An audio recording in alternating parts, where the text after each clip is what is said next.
Chapter 6 of The Science of Getting Rich by Valence D. Wattles. This recording is in the public domain. Recording by Diana Meilinger.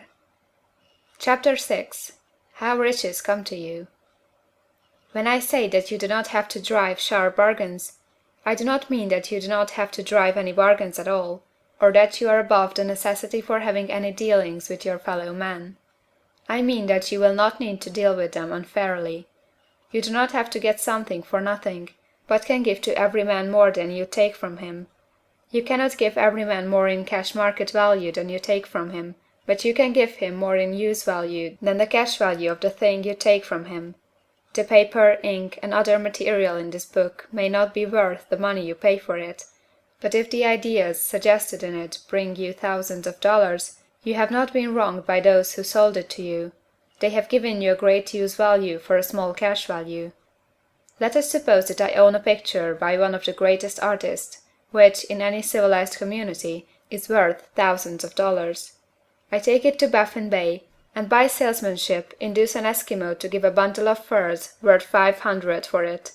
I have really wronged him, for he has no use for the picture. It has no use value to him. It will not add to his life. But suppose I give him a gun, worth $50 for his furs. Then he has made a good bargain. He has use for the gun. It will get him many more furs and much food. It will add to his life in every day. It will make him rich. When you rise from the competitive to the creative plane, you can scan your business transactions very strictly, and if you are selling any man anything which does not add more to his life than the thing he gives you in exchange, you can afford to stop it. You do not have to beat anybody in business. And if you are in a business which does beat people, get out of it at once. Give every man more in use value than you take from him in cash value. Then you are adding to the life of the world by every business transaction. If you have people working for you, you must take from them more cash value than you pay them in wages. But you can so organize your business that it will be filled with the principle of advancement, and so that each employee who wishes to do so may advance a little every day. You can make your business do for your employees what this book is doing for you. You can so conduct your business that it will be a sort of ladder, by which every employee who will take the trouble may climb to riches himself, and given the opportunity, if he will not do so, it is not your fault. And finally, because you are to cause the creation of your riches from formless substance which permeates all your environment, it does not follow that they are to take shape from the atmosphere and come into being before your eyes. If you want a sewing machine, for instance, I do not mean to tell you that you are to impress the thought of a sewing machine on thinking substance until the machine is formed without hands, in the room where you sit or elsewhere. But if you want a sewing machine, hold the mental image of it with the most positive certainty that it is being made, or is on its way to you. After once forming the thought, have the most absolute and unquestioning faith that a sewing machine is coming. Never think of it or speak of it in any other way than as being sure to arrive. Claim it as already yours. It will be brought to you by the power of the Supreme Intelligence acting upon the minds of men.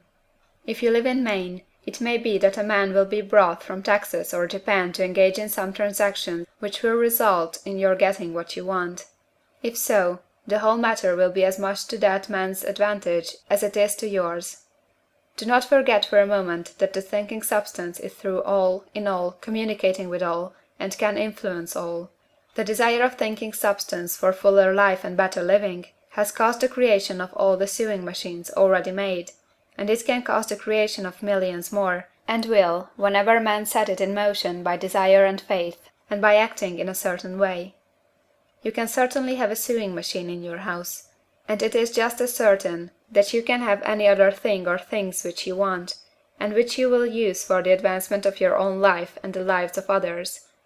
You need not hesitate about asking largely. It is your Father's pleasure to give you the kingdom, said Jesus. Original substance wants to live all that is possible in you, and wants you to have all that you can or will use for the living of the most abundant life. If you fix upon your consciousness the fact that the desire you feel for the possession of riches is one with the desire of omnipotence for more complete expression, your faith becomes invincible. Once I saw a little boy sitting at a piano and vainly trying to bring harmony out of the keys. and I saw that he was grieved and provoked by his inability to play real music. I asked him the cause of this vexation, and he answered, "I can feel the music in me, but I can't make my hands go right."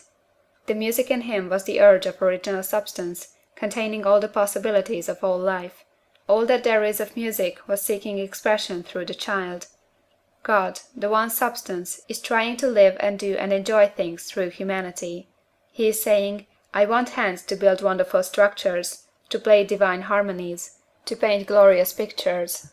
I want feet to run my errands, eyes to see my beauties, tongues to tell mighty truths, and to sing marvelous songs," and so on. All that there is of possibility is seeking expression through man. God wants those who can play music to have pianos and every other instrument, and to have the means to cultivate their talents to the fullest extent.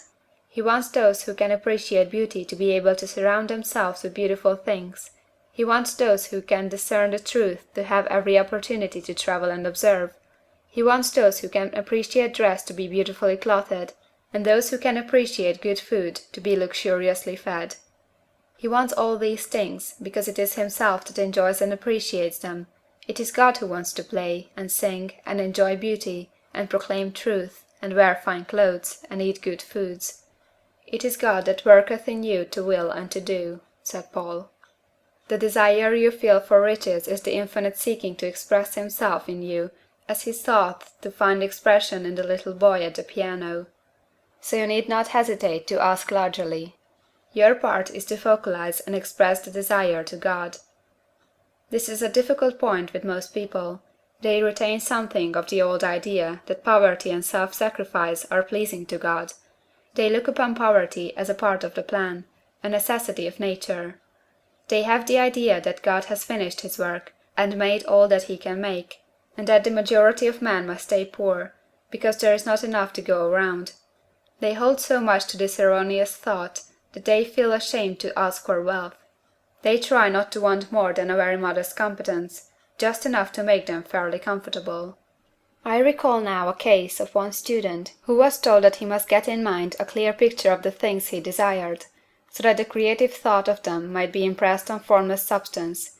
He was a very poor man, living in a rented house, and having only what he earned from day to day, and he could not grasp the fact that all wealth was his. So, after thinking the matter over, he decided that he might reasonably ask for a new rug on the floor of his best room, and an anthracite coal stove to heat the house during the cold winter. Following the instructions given in this book, he obtained these things in a few months, and then it dawned upon him that he had not asked enough. He went through the house in which he lived, and planned all the improvements he would like to make in it. He mentally added a bay window here, a room there, until it was complete in his mind as his ideal home, and then he planned its furnishings. Holding the whole picture in his mind, he began living in the certain way, and moving toward what he wanted, and he owns the house now, and is rebuilding it after the form of his mental image. And now, with still larger faith, he is going on to get greater things. It has been unto him according to his faith, and it is so with you and with all of us. End of chapter 6.